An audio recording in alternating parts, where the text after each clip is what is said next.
අපි අර reality show එකේ වැඩි ඉන්නවා. ඒකට ප්‍රැක්ටිස් කරනවා. හොඳ කම්බැක් එකක් දෙන්න බලාපොරොත්තු වෙනවා ටීවී එකෙන්. මොකද මම අවුරුද්දක් සෙල්ලම් කරේ නෑ.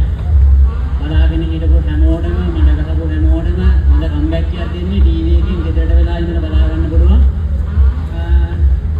මෙතෙන්ට ආපු හැමෝම අපිට අපුඩියකින් හරි සපෝට් එකක් දීපු හැමෝටම ස්තුතියි. මීට වඩා ලොකු කණ්ඩායමක් ඉන්නවා. අර නවීන් අයියා කිව්වා වගේම අද එන්න බැරි නිසා තමයි මේ කට්ටිය නැත්තේ. මේක තමයි ලංකාවේ නම්බර් 1 කණ්ඩායම. ඒක ආයි දැන කියන්න දෙයක් නැහැ. මේක හැමෝම දන්නවා. මඩ ගහන සෙට් එකක් ඉන්නවා. මේ කලාවේ ඉඳලම මේ කලාවට ගරහන මඩ ගහන සෙට් එකක් ඉන්නවා වටෙන් ඉඳගෙන. එයාලට ඉන්න බැරි වුණ තැන මෙතන අපි පටන් ගත්ත තැන එතන තාමත් එහෙමමයි. ඒක පටන් ගත්ත දවසේ නම් අපි ඒ දුන්නේ මුලින් ඉඳන් නඩ වෙනකම් මේ ටැලන්ට් එක අපි විසින්ම නිර්මාණය කරගත්තු දේවල් තියෙන්නේ.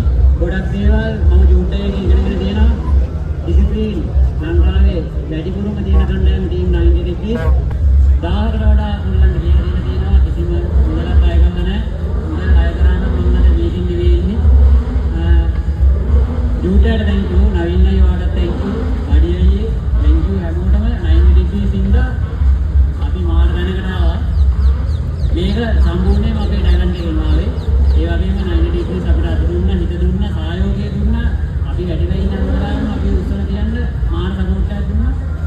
අපි නැගිට්ටේ EMIC මේ බ්‍රෝ එකේ ඉන්න තමයි අපි ගොඩ යන්නේ. ගොඩ ගියේ මෙතනින්ම තමයි. ස්තුතියි හැමෝටම.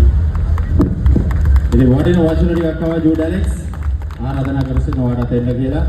ඉතින් අපිත් එක්ක හැමදාම අපේ ෂෝස් කොහෙද දෙන්නේ?